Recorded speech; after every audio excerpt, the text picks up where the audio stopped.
제8회 전국 동시지방선거에서 허위 발언을 한 혐의로 법정에선 서거석 전북교육감에게 무죄가 선고됐습니다. 재판부는 해당 사건은 피고인에 대한 범죄에 관한 증명이 없는 경우에 해당한다고 밝혔습니다. 일본 정부가 후쿠시마 원전 오염수를 방류하면서 어민들과 수산업자들이 어려움을 호소했습니다. 어시장 상인들과 지자체는 돌파구를 찾고 있습니다. 새만금 세계 스카우트 잼버리 파행 사태와 관련한 현안 질의가 예정됐던 국회 여성가족위원회 전체 회의가 파행됐습니다. 김관영 전북지사는 잼버리 행사에서 유종의 미를 거두지 못했다며 사과했습니다. 동거녀를 무참히 살해해 징역 35년을 확정받은 40대가 억대 사기 행각을 벌인 사실이 추가로 드러났습니다.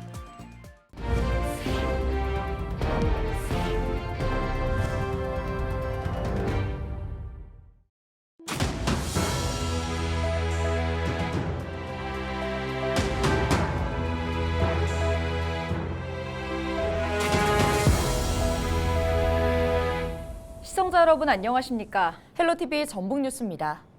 제8회 전국 동시지방선거에서 허위 발언을 한 혐의로 법정에선 서거석 전북교육감에게 무죄가 선고됐습니다.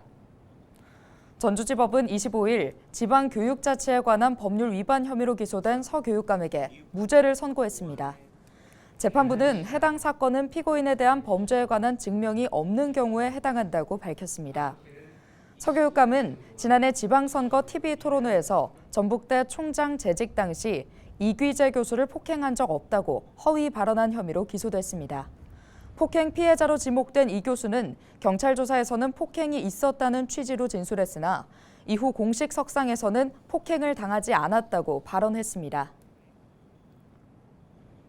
일본 정부가 후쿠시마 원전 오염수를 방류했습니다. 어민들과 수산업자들은 먹고 살 길이 막막하다며 어려움을 호소했는데요. 어시장 상인들과 지자체는 뚝 떨어진 수산물 소비를 되살리기 위해 돌파구를 찾고 있습니다. 먼저 원전 오염수 방류에 따른 전북 지역민의 목소리를 이나라 기자가 들어봤습니다. 한창 조업을 나갈 시기인 요즘 부안 격포항의 분위기는 씁쓸함이 감돕니다. 지난 24일 일본 오염수 방류로 어민들 사이에선 어업을 포기해야겠다는 말이 나오고 있는 겁니다. 작년 같으면 7,000원, 8,000원 나갈 그 가격이 지금 3,000원, 4,000원 나갑니다. 왜 그러냐면은 사 먹들 않습니다. 시장도 안 열고 이 꽃게 가격 한 자라 뚝 떨어졌으니 기름값은 내일 모레 또 올린다는데 기름 안 들어가면 지금 막 18만 원 가요. 걱정이 태산 같아요. 빚져 가지고 있는 사람들 빚을 갚아야 하는데 지금 빚도 못 갚게 생기고 지금. 싱싱한 생선부터 젓갈, 건어물 등을 소비자에게 전달하는 유통업자도 원전 오염수 방류로 매출에 직격탄을 받았습니다. 유통업자는 대목인 명절을 앞둔 만큼 정부와 지자체가 수산물 소비 촉진 대책을 마련해야 한다고 말합니다. 속이 터지죠. 미어지고 아주 난리 정도가 아니라 지금 어민들이 가장 걱정 아닙니까? 물건이 팔리고 우리 유통업체도 마찬가지고 물건이 지금 대목 직전인데 많이 나가야 될 상황인데 그 좀 현실이 너무 지금 안타깝지 않습니까? 우리가 지금 소비자들이 뭐 걱정 없이 먹을 수 있다, 엄청 이상 없다라고 할 수 있는 정도, 그 정도는 간과할 수 있는 정도로 정부에서 좀 대책이 좀 세워졌으면 좋겠어요. 수산물 소비 감소를 피부로 느끼는 수산물 시장 상인들은 오염수 방류에 대응해 돌파구를 찾고 있습니다. 추석 동안에 우리가 매출이 없으면 시장 굶습니다. 우리 스스로가 자구책을 찾지 않는다면 이건 살아남을 수 없다 이렇게 생각을 하고 있습니다. 소형으로 원산지 표지판을 만들어서 그것을 일일이 같이면 같이 홍어면 홍어 조기면 조기에다가 일일이 부착을 하려고 그래요. 일본 수입산이 6종인데 6종 모두를 판매 금지를 시키려고 그렇습니다. 그래서 손님들이 와 봤을 때 과연 우리 부안은 절대 국산, 국내산만 소비하는 시장이다. 전북도도 일주일에 6번씩 수산물 방사능 신속검사를 하고 있다고 전하고 정부도 오염수 방류에 대해 과학적, 기술적 측면에 문제가 없다고 거듭 밝히며 국민 안심시키기에 열을 올리고 있지만 소비자의 불안을 떨치긴 역부족인 상황. 뭐 괜찮다는 둥, 우리는 협조를 안 한다는 둥 이야기하는데 우리 주민으로는 굉장히 불안해요. 그 오염수를 여기 바다에다 떨어지는데 왜 불안 안 하겠어요? 그건 당연하죠. 일본 정부가 30년에 걸쳐 원전 오염수를 방류한다 밝힌 가운데 수산업의 생존과 안심할 수 있는 먹거리에 대한 대책이 요구됩니다. 헬로티비 뉴스 이나라입니다. 새만금 세계스카우트 잼버리 파행 사태와 관련한 현안 질의가 예정됐던 국회 여성가족위원회 전체 회의가 파행됐습니다. 증인 출석을 두고 여야가 이견을 보였고 김현숙 여성가족부 장관이 출석하지 않았기 때문인데요.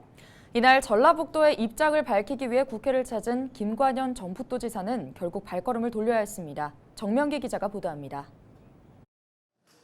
국회 여가위 전체 회의를 앞두고 국회를 찾은 김관영 전북도지사. 국회에 공식 출석 요구는 없었지만 전라북도의 입장을 밝히기 위해 대기했던 김 지사는 여가위 파행으로 발걸음을 돌려야 했습니다. 전체 회의에서 예정됐던 잼버리 현안 질의가 무산됐습니다. 국민들께 잼버리의 진실을 말씀드리고 교훈을 찾겠다는 우리 도의 뜻도 이루어지지 못했습니다. 우선 유종의 미를 거두지 못해 무거운 책임을 느끼고 국민에게 죄송하다는 뜻을 거듭 밝혔습니다. 그렇지만 잼버리 파행에 대한 책임을 전북으로 몰아가며 희생양으로 삼는 건 온당치 못하다고 주장했습니다. 잼버리 대회는 대통령이 명예총재로 있는 한국스카우트연맹이 주최 기관이고 국무총리가 정부지원위원회 위원장을 맡고 3개 부처 장관이 공동조직위원장을 맡아 실은 범국가적 국제행사였습니다. 김 지사는 잼버리 파행의 불똥이 새만금 사업으로 튈 조짐을 보이는 데 대해 강경 대응 방침을 밝혔습니다. 전라북도가 정부에 요청한 새만금 사업 관련 예산 8천여억 원이 대폭 삭감될 처지에 놓였기 때문입니다. 새만금 사업은 노태우 정부가 최종 계획을 확정하고 역대 정부가 국가적 과제로 34년 동안 추진해온 초당적 사업이자 국가적 프로젝트입니다. 500만 전북인들이 단결해서 반드시 막아내겠습니다. 김 지사는 만약 국회 증언이 무산된다면 본인과 잼버리 조직위원장 5명이 함께하는 기자회견을 열자고 제안했습니다. 헬로티비 뉴스 정명기입니다. 잼버리 파행에 책임이 있다는 이유로 시민사회단체가 김관영 전북도지사를 고발한 사건을 전주지검이 접수했습니다. 전주지검은 25일 대검찰청이 배당한 고발 사건의 서류를 오늘 접수했다고 밝혔습니다. 전주지검은 이 사건을 형사부에 배당해 수사를 시작할 예정입니다. 앞서 시민사회단체인 활빈단은 새만금 세계스카우트 잼버리 파행에 책임을 묻겠다며 김 지사를 지난 14일 직무유기 등의 혐의로 대검찰청에 고발했습니다. 동거녀를 무참히 살해해 징역 35년을 확정받은 40대가 억대 사기 행각을 벌인 사실이 추가로 드러났습니다. 전주지법은 사기 혐의로 기소된 44살 A씨에 대한 항소심에서 징역 3년의 원심을 파기하고 징역 2년을 선고했습니다. A씨는 지난 2018년 7월부터 2021년 6월까지 3명으로부터 투자금 명목으로 3억 6,700여만 원을 가로챈 혐의로 기소됐습니다. 같은 동네에 거주하면서 알게 된 이웃과 그의 가족이 범행 대상이었습니다. A씨는 타운하우스에 투자하면 큰 수익을 올릴 수 있다는 거짓말로 피해자들을 속인 것으로 드러났습니다. 전북도 인근 전남 영광에 있는 한빛원전 1, 2호기 수명 연장에 대해 고창군민 등 인접지역 주민들이 반발하고 나섰습니다. 핵없는 세상을 위한 고창군민 행동 등 호남권 시민단체는 25일 영광예술의 전당 앞에서 기자회견을 열고 한빛 1, 2호기는 가동부터 지금까지 모두 100건이 넘는 사고가 발생했다며 노후화된 핵발전소 수명 연장 절차를 중단할 것을 촉구했습니다. 이들은 같은 날 한소원이 발표한 원전 수명 연장 절차와 일정에 절대 동의할 수 없다며 일방적인 절차 강행에 대해 강력 규탄한다고 밝혔습니다.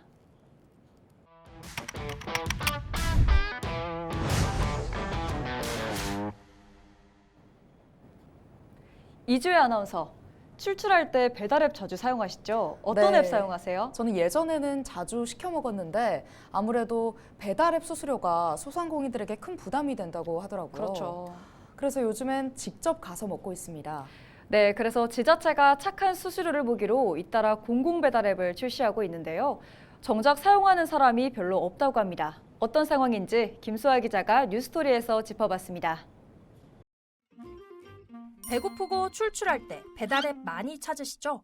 스마트폰으로 간편하게 주문하면 집까지 먹고 싶은 음식이 짜잔! 지난 2010년 처음 등장한 민간 배달앱. 코로나19 대유행을 거치며 배달앱은 출시한 지 10여 년 만에 전 국민의 스마트폰에 한두 개씩 자리를 잡았습니다. 하지만 모든 일엔 빛과 그늘이 있는 법이죠. 소비자들은 신세계를 맛보고 있지만 가맹점주에겐 부담이 커졌습니다. 배달앱 업체에 지급하는 중개 수수료와 광고 수수료가 갈수록 올라가고 있기 때문입니다. 수수료 빼면 남는 게 없다는 푸념도 심심찮게 들리는데요. 거기서 뺏기고 카드사에서 뺏기고 다 핫대가는 거죠. 그냥 먹기서 다 가져가는 거죠. 그거. 그러자 각 지자체들은 공공배달앱을 출시했는데요. 가맹점주에겐 낮은 광고비와 중개비 혜택을, 소비자들에겐 할인 쿠폰 등을 제공하는 방식입니다. 올해 8월 기준 전국의 공공배달앱은 총 20개. 이 중 서울시, 전라북도와 경상남도는 2개 이상 공공배달앱을 내놨습니다. 하지만 착한 수수료를 무기로 내놨던 각 지자체의 공공배달앱은 정작 아는 사람이 거의 없습니다. 잘 들어왔어. 들어본 적은 없습니다. 작동도 불편하고 아무래도 그 쿠폰 발행 시간이 이제 사람들이 몰리니까 그 약간 오류날 때도 정말 많고 주문량도 적기 때문이죠. 초창기에 좀 쿠폰을 많이 주셔서 그때 1단 시켜에서는 주문량이 좀 있었던 것 같아요. 그때는 진짜 뜸한 것 같긴 해요. 실제 주문 건수를 비교해보면 민간 배달앱을 통한 주문이 공공배달앱보다 7배 가까이 많습니다. 배달앱 같은 플랫폼 사업은 일종의 위너 테이크스 룰, 승자 독식이 적용되죠. 주문량도 적고 소비자도 줄어들다 보니 등록을 해지하는 가맹점주도 늘고 있습니다. 가장 큰 이유는 주문 건수가 가장 크고요. 아무래도 홍보 같은 게 덜 됐는지는 모르겠는데 주문이 잘 안 들어오더라고요. 소비자가 지자체 공공배달앱을 더 많이 쓰기 위해선 어떤 게 필요할까요? 할인율도 중요하지만 지역 소상공인과 연계해 인센티브를 제공하거나 지속적인 앱 서비스 개선이 먼저라는 지적입니다. 20%의 낮은 그 수수료 가지고는 충분한 동기 유발이 안 된다고 보고요. 소비자 스마트폰에 앱이 깔리기 위해서는 좀 더 과감한 파격적인 인센티브가 있어야만이 소비자들이 앱을 설치할 것이다 이렇게 생각하고 그 앱 사용자들이 자꾸 사용할 수 있게끔 충분한 서비스가 따라줘야지. 소비자와 소상공인의 부담을 낮추자는 취지로 출시된 공공배달앱. 버리기는 아깝고 쓰자니 먹을 게 없는 계륵 신세가 됐는데요. 지자체의 선택과 집중이 필요해 보입니다. 일본이 24일 후쿠시마 원전 오염수의 해양 방류를 개시한 가운데 더불어민주당 전북도당이 일본 정부와 이를 방관하는 정부 여당을 규탄하는 성명서를 냈습니다. 민주당 전북도당은 성명서를 통해 국제사회의 비난과 우려를 자국의 합리화만 고집하며 정당화하는 일본 행태에 윤석열 정권이 판승해 국민 가슴에 대못을 박는 행위를 자처하고 있다고 주장했습니다. 이어 불과 몇 년 전만 해도 국회에서 원전 오염수 방류를 강력하게 비난하며 당시 정권의 책임을 묻겠다는 자들이 이제는 위협이 되지 않는다는 이중적 행태를 늘어놓고 있다고 꼬집었습니다.